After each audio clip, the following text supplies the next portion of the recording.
आज मैं आपको 2009 की एक फिल्म की कहानी सुनाने वाला हूं, जिसमें मिस्ट्री, फैंटेसी और कमाल का सस्पेंस मिला हुआ है। शुरू करने से पहले चैनल को सब्सक्राइब कर लीजिए, बेल आइकन को जरूर दबा दीजिए ताकि आपको हमारे चैनल की हर नई अपडेट मिलती रहे। कहानी शुरू होती है एक जापानी आदमी से, जो अजीब से रंग बिरंगे पजामे पहने हुए एक खाली कमरे में जागता है।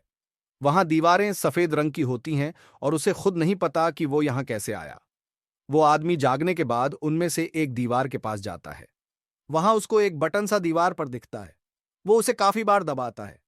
कुछ देर बाद दीवारों में से बहुत सारे बच्चे निकलते हैं और वापस गायब हो जाते हैं कुछ ही पल में, मगर वो सब एक बटन की शेप में बदल जाते हैं। कमाल की बात यह थी कि जब जब वो एक बटन को दबाता, उसको कुछ न कुछ नई चीज मिलती। अब वो हर एक बटन को दबाकर चेक करता है। उसे हर बटन के दबाने पर अलग अलग चीजें निकलती हुई दिखती हैं, और एक बटन को 2 बार दबाने से वो आइटम वहीं रहता था। उसे भूख लगती है तो उसे एक बटन में से सुशी मिलती है।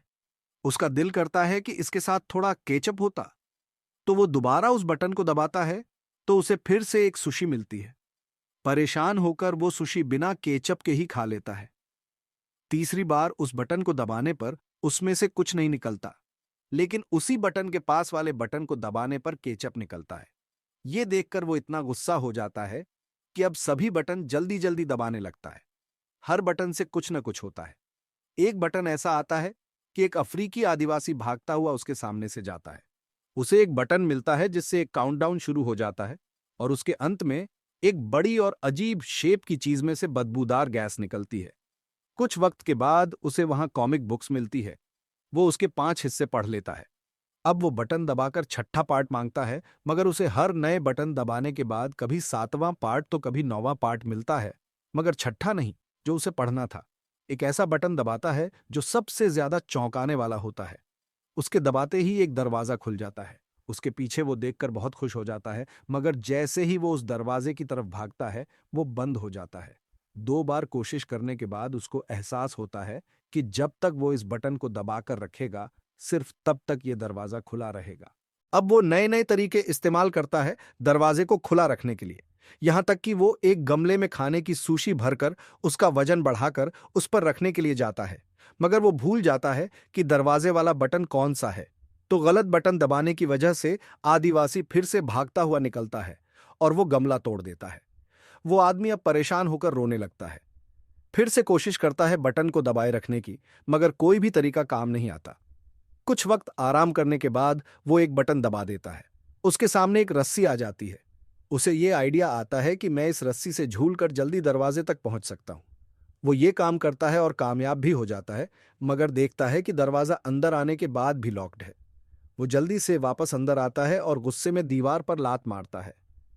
वहां एक बटन दबने की वजह से उसके सामने एक चाबी आ जाती है, लेकिन फिर से गायब हो जाती है। उसका हिसाब भी दरवाजे की तरह होता है। जब तक बटन दबा है, तब तक चाबी दिखती है। तो अब उसके लिए दोनों बटन का दबा होना जरूरी हो गया है। वो फिर से एक बार बहुत दिमाग लगाकर एक सफाई करने वाले पिस्टन की मदद से बहुत कोशिश के बाद वो चाबी लेकर दरवाजे में घुस जाता है। वो चाबी से दरवाजे को खोलने की कोशिश करता है, लेकिन दरवाजा नहीं खुलता। हम एक चौंकाने वाली चीज देखते हैं।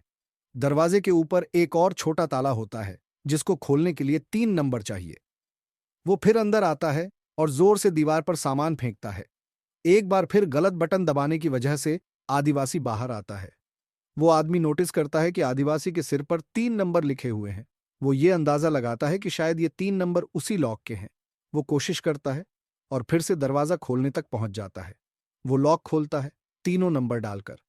वो लॉक खुल जाता है। अब वो बड़ा कमरा बंद हो जाता है और वो आदमी एक ऐसे छोटे कमरे में फंस जाता है जिसमें दरवाजा पूरी तरह नहीं खुल सकता। वो उन लम्हों को याद करता है कि बड़ा रूम कैसा भी था, मगर वहां उसे बहुत सुविधाएं थीं, चीजों की।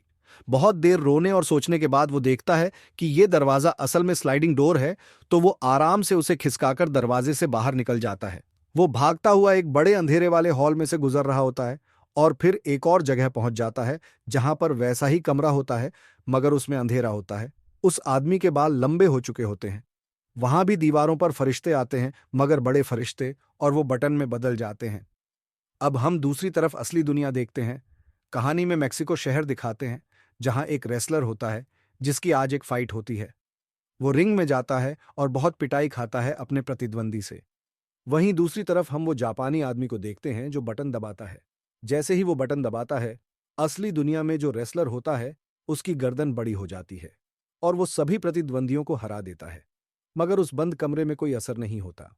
वो जापानी आदमी सोचता है, मैं इन बटन पर चढ़कर ऊपर की रोशनी तक पहुंच सकता हूं। वो चढ़ना शुरू करता है। जैसे जैसे वो उन सभी बटन पर चढ़ता है, वो बटन दबते हैं और असली दुनिया में उसका कुछ ना कुछ प्रभाव दिखने को मिलता है। जब वो ऊपर तक पहुंचता है तो उसकी दाढ़ी लंबी हो चुकी होती है और अब वो हवा में उड़ने लगता है। वो ऊपर आकर एक आखिरी कमरे में पहुंच जाता है जहां उसे एक बहुत बड़ा बटन दिखता है। वो उसे दबाने जाता है। वो बटन भविष्य का होता है। कहानी वहीं खत्म हो जाती है। अगर आपको ये वीडियो अच्छा लगा हो तो वीडियो को लाइक करें और चैनल को सब्सक्राइब करना न भूलें। हम आपसे अगली वीडियो में मिलते हैं।